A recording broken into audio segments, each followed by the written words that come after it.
اعوذ باللہ من الشیطان الرجیم بسم اللہ الرحمن الرحیم السلام علیکم ورحمۃ اللہ وبرکاتہ۔ معزز سامعین، سب سے پہلے میں آپ کو اپنے اس چینل میں خوش آمدید کرتا ہوں۔ سامعین، آج کی اس ویڈیو میں ہم انشاءاللہ وقف کرنے کی اہمیت کو بیان کریں گے کہ وقف کی کتنی اہمیت ہے، کتنی وقف کہاں کرنا ہے، کہاں نہیں کرنا، تو یہ چیز ہم آپ کے سامنے بیان کریں گے۔ سامعین، اگر آپ میں سے کوئی بھی شخص ہم سے آن لائن قرآن مجید پڑھنا چاہے تو ہمارا نمبر اسکرین پر موجود ہے، آپ اس نمبر پہ رابطہ کر سکتے ہیں۔ سامعین، آئیے سبق شروع کرتے ہیں۔ وقف کرنا، الوقف دا سٹاپ۔ کسی بھی زبان کو بولنے والے جب اپنی زبان میں بات کرتے ہیں تو وہ کسی جگہ رک جاتے ہیں اور کسی جگہ نہیں رکتے۔ یہ رکنا اور نہ رکنا معنی کے اعتبار سے ہوتا ہے۔ بالکل اسی طرح قرآن مجید میں بھی کچھ جگہیں ایسی ہیں جہاں رکنا چاہیے اور کچھ جگہیں ایسی ہیں جہاں نہیں رکنا چاہیے۔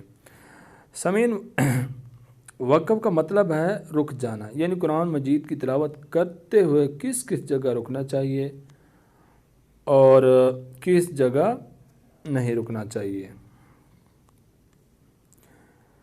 جو آدمی قرآن مجید کا ترجمہ نہیں سمجھتا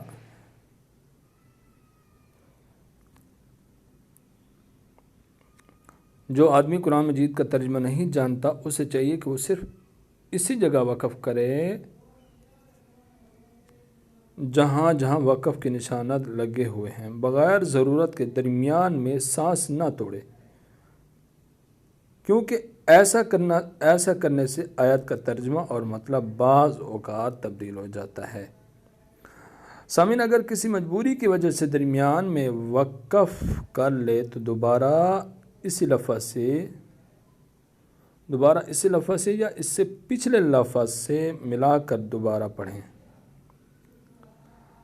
سامعین، یہ بھی معلوم ہونا چاہیے کہ جہاں وقف کیا جا رہا ہے اگر وہاں آخری حرف پر ایک زبر، ایک زیر، ایک پیش ہے یا دو زیر، دو پیش ہیں تو اسے ساکن کر کے پڑھیں، جیسے یعلمون کو یعلمون، من الجن کو من الجن، ابصارو کو ابصار، عظیمین کو عظیم، علیمون کو علیم، پر جب اگر وقف کریں تو پھر آخری حرف کو ساکن کر کے پڑھیں گے۔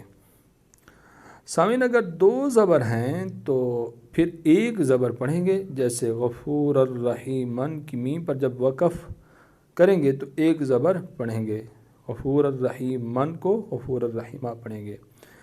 سامعین، اگر گول تا کے اوپر جہاں وقف کرنا ہو، جب اس پر وقف کیا جائے تو یہاں یہ تا جو ہے ہا کے ساتھ بدل جائے گی، جیسے خیر امتین میں تا پر جب وقف کیا جائے گا تو یہ تا ہا کے ساتھ بدل جائے گی، خیر امتین کو خیر امہ پڑھیں گے۔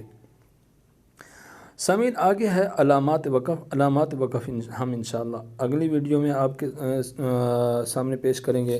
مجھے اپنی دعاؤں میں یاد رکھنا۔ السلام علیکم ورحمۃ اللہ وبرکاتہ۔